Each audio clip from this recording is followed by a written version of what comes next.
அவன் தான் பகவான். மனுஷன் பகவான் இல்லை.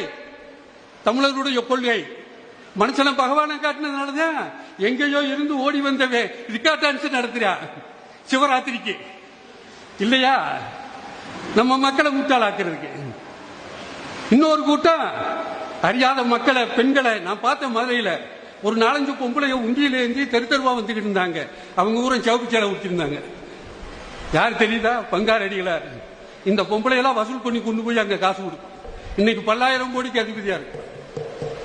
நான் உங்களையெல்லாம் கேட்கிறேன், பட்டினத்தார் கடவுள் இல்ல, வள்ளலார் கடவுள் இல்ல, சாய்பாபா எப்படி கடவுள்?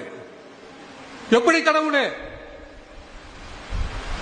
உத்தரப்பிரதேசம், பீகார்ல ஆதித்யநாத் கருப்பசாமி முனியாண்டிக்கு கோயிலுக்கு வரா, திருவள்ளுவருக்கு பூஜை பண்ணுவாரா?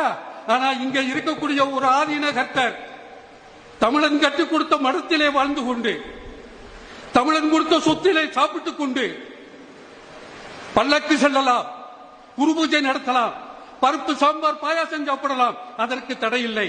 ஆனால் எங்கோ இருந்து வந்த ஒருவரை நீ கடவுள் என்று சொல்லி பூஜை பண்ணுகிறாயே, எந்த வகையில் நியாயம்? வடநாட்டிலே பூஜை செய்வார்களா? திருவள்ளுவருக்கு அவைக்கு பூஜை பண்ணுவாங்களா? கருப்பசாமி முனியாண்டிக்கு கோயில் விட்டுவார்களா?